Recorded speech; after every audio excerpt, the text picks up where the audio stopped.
వేగం దాని దిశ ఏ వైపు వెళ్తుందో దానికి కుడివైపు ఎట్టి పరిస్థితుల్లోని ఉండొద్దు. ఉంటే అది తునకలు అయిపోతుంది.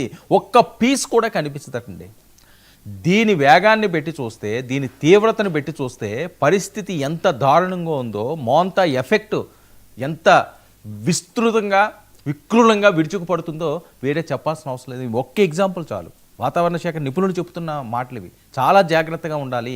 సరే, తీర ప్రాంత ప్రజలు వీళ్ళందరూ కూడా అలర్ట్లు తీసుకోవాల్సిన అవసరం ఉంది. వాళ్ళందరూ సురక్షిత ప్రాంతాలకు ఇప్పటికే తరలించడం జరిగింది. తీర ప్రాంత ప్రజలందరూ కూడా చిగురుటాకుల్లో వణుకుతున్నారు, పిక్కుమంటూ ఉంటున్నారు. వాళ్ళందరూ కూడా జాగ్రత్తగా ఉండాలి. ప్రాణాల కంటే మించింది ఏమీ లేదు. దయచేసి ఈ ఒక్క రాత్రి మీరు సేఫ్గా ఉండండి.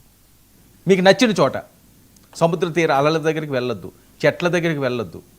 కొండ ప్రాంతాల వాళ్ళు మరింత జాగ్రత్తగా ఉండాల్సిన అవసరం ఉంది. ఎందుకంటే విశాఖ చుట్టుపక్కల ప్రాంతాలన్నీ కూడా కొండవాళ్ళ ప్రాంతాలే. ఆ ప్రాంతవాసులు ఇంకా జాగ్రత్తగా ఉండాల్సిన అవసరం ఉంది.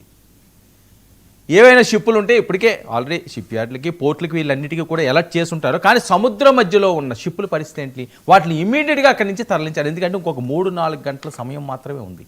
అది దూసుకు వస్తుంది, కాకినాడ వైపు దూసుకు వస్తుంది. కాకినాడ తుని తీరాన్ని తాకే అవకాశం ఉన్నట్లుగా చెప్తున్నారు. ఆ తుని ప్రాంతంలో లేదు అంటే విశాఖపట్నం, కళింగపట్నం ఈ మధ్యస్థంగా అది తీరా